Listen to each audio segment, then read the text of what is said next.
गिनती भी पूरी हो जाएगी। गुजरात में राज्यसभा की 2 सीटों पर बीजेपी अध्यक्ष अमित शाह और केंद्रीय कपड़ा मंत्री स्मृति ईरानी का चुना जाना पहले से पक्का माना जा रहा है। तीसरी सीट कांग्रेस अध्यक्ष सोनिया गांधी के राजनीतिक सचिव अहमद पटेल की है, जिनके खिलाफ बीजेपी ने कांग्रेस के बागी बलवंत सिंह राजपूत को उतारकर पेच फंसा दिया है। गुजरात में विधानसभा सदस्यों की कुल संख्या 182 है, लेकिन कांग्रेस के 6 विधायकों इस्तीफा दे चुके हैं, इसलिए राज्यसभा में 176 विधायक ही वोटर हैं। राज्यसभा की चुनावी गणित के हिसाब से बीजेपी 2 सीटें आसानी से जीत जाएगी। संकट अहमद पटेल के सामने है। कांग्रेस के सिर्फ 51 विधायक बचे हैं, उनमें से भी 8 विधायकों ने क्रॉस वोटिंग की है। ये बात खुद गुजरात कांग्रेस के प्रभारी अशोक गहलोत ने मान ली है।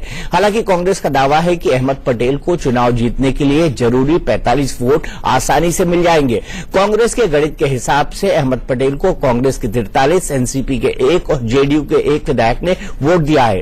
कांग्रेस को उम्मीद है कि गुजरात परिवर्तन पार्टी के 1 विधायक ने भी अहमद पटेल को वोट दिया है। इससे पहले कांग्रेस ने अपने जिन 44 विधायकों को अपने पाले में रखने के लिए बेंगलुरु के एक रिजॉर्ट में भेजा था, उनमें से एक साणंद के विधायक करम सिंह पटेल ने बीजेपी को वोट देकर कांग्रेसी खेमे में हलचल मचा दी है। कांग्रेस के बागी शंकर सिंह वाघेला ने दावा किया कि कांग्रेस के 44 में से 4-5 विधायक क्रॉस वोटिंग करने वाले हैं।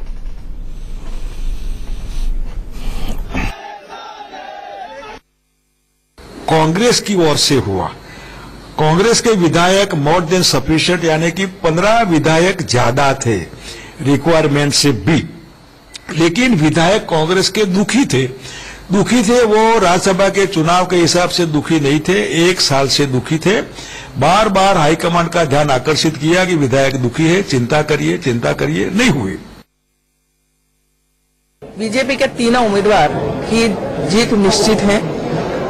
जब से ये चुनाव घोषित हुआ, तब से तीनों उम्मीदवार को जिताने के लिए पूरा प्रयास हमारे अमित शाह, नरेंद्र भाई मोदी और पार्टी के कार्यकर्ताओं ने किया है। सभी धारासभ्य एकत्र होकर कहा किसको वोट देना है, 1 किसको करना है, 2 किसको करना है, 3 किसको करना है, ये सब पूरी स्ट्रेटेजी भारतीय जनता पार्टी ने, हमारे नेतृत्व ने बनाया था और जो स्ट्रेटेजी बनाई थी उसके आधार पर आज वोटिंग हो रहा है।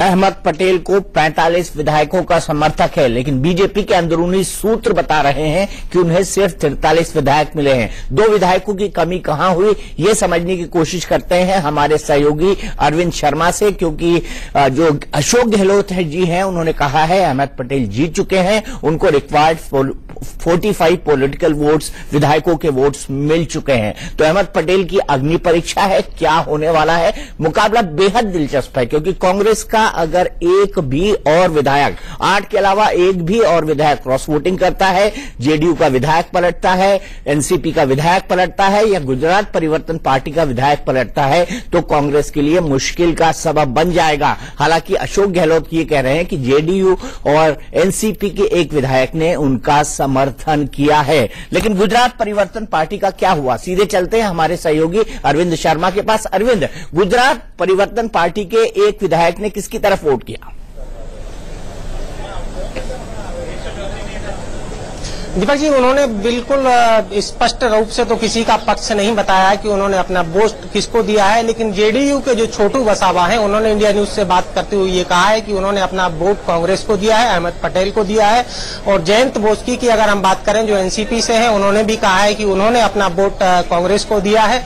इस प्रकार से अगर देखें तो 44 विधायक कांग्रेस के पास थे जो रिसोर्ट में रखे गए थे, उनमें से एक करम सिंह मकवाना का क्रॉस वोट हुआ और ये 2 वोट अगर इनको मिले हैं, एक जेडीयू का एक एनसीपी का, तो उस हिसाब से इनके पास आंकड़ा 45 होता है। और इस हिसाब से देखें तो कांग्रेस इसी बलबूते पर अपने आप को जीत के प्रति आश्वस्त नजर आ रही है, जिस प्रकार से अशोक गहलोत ने कहा है। वहीं भारतीय जनता पार्टी को भी अभी उम्मीद है कि उनका भी तीसरा उम्मीदवार निकलेगा। 2 उम्मीदवारों की उनकी जीत तो सुनिश्चित मानी जा रही है, लेकिन वो भी अपने तरीके से दावा कर रहे हैं। लेकिन फिलहाल की सिचुएशन अगर दीपक जी मैं कहूं तो दोनों तरफ सन्नाटा पसरा हुआ है। कोई भी दल इस स्थिति में नहीं है कि वो साफ तौर पर ये कह सके कि उनका उम्मीदवार विजयी होगा। मतलब अभी भी सस्पेंस पूरी तरह बना हुआ है इस पॉलिटिकल ड्रामे का, जो बहुत बड़ा पॉलिटिकल ड्रामा अनफोल्ड हो रहा है, जिसकी दिल्ली की सियासत पर, देश की सियासत पर बहुत बड़ा असर पड़ने वाला है। अरविंद,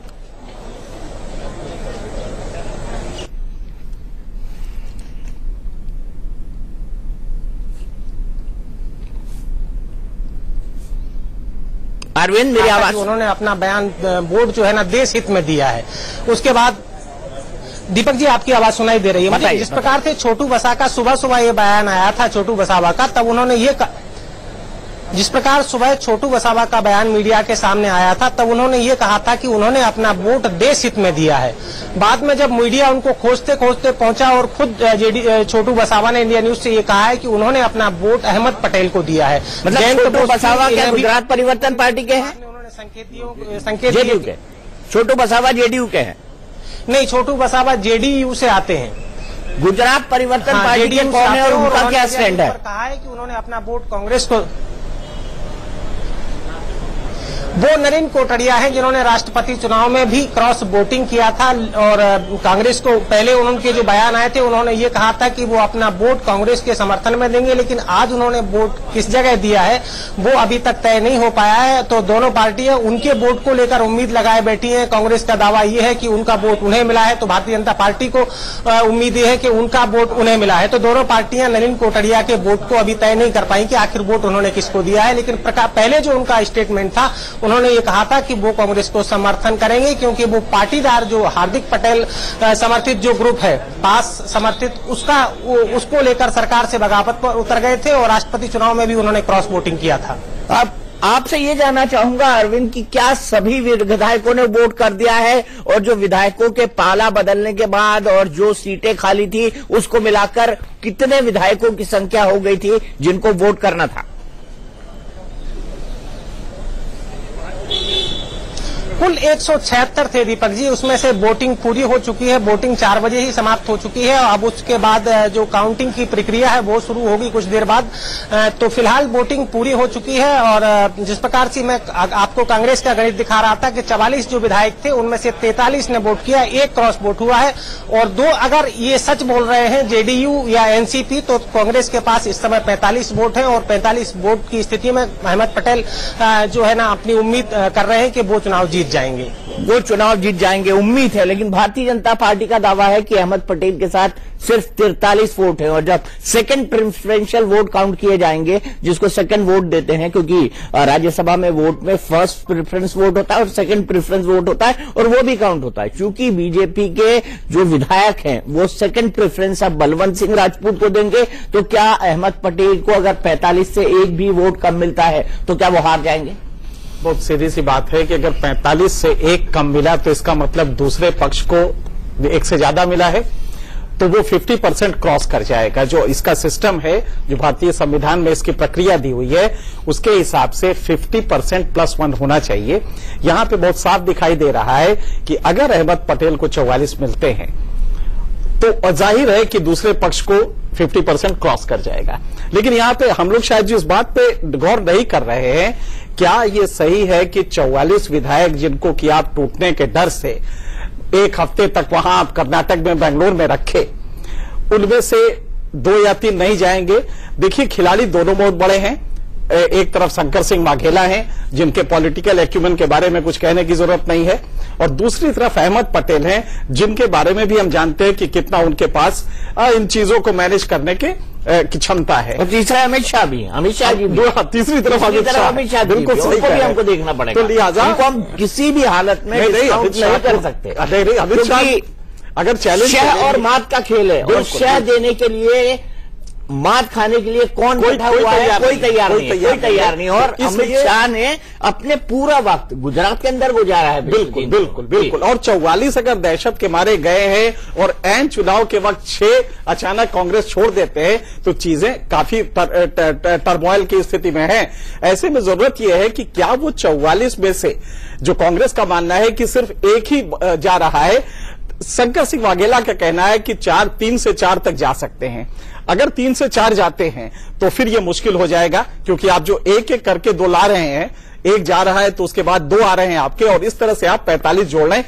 1 20 में से अगर कम हुआ तो आपके चांसेस खत्म हुए, और चांसेस खत्म हुए तो जाहिर है कि दूसरे पक्ष को, प्रोवाइडेड कि नोटा पे किसी ने अप्लाई ना किया हो। मुझे एक चीज और भी है, कहीं ये बीजेपी में कोई एक आदमी भी अगर इस तरफ शिफ्ट हुआ तो भी ये बैलेंस बिगड़ेगा। तो एक फैक्टर है जो हम व्यूअर्स को बताना चाहते हैं कि क्या पूरी तरह से बीजेपी के सारे जो एमएलए हैं वो इंटैक्ट है या उसमें से भी कोई एक शिफ्ट हो सकता है, ये भी देखने की जरूरत है। लेकिन अभी तक जो पलड़ा है वो साफ दिखाई दे रहा है कि वो बीजेपी का भारी है और 44 के 44 पे जो कांग्रेस मान रही है कि 43 हमें मिल रहे हैं, मुझे डाउट है कि वो 43 है। मुझे लग रहा है कि 41 या 42 से ज्यादा नहीं होंगे। ठीक है, 41 से 42 से ज्यादा नहीं होंगे। फिलहाल लेते हैं एक ब्रेक के बाद हम रिजल्ट के साथ मौजूद होंगे। एक बार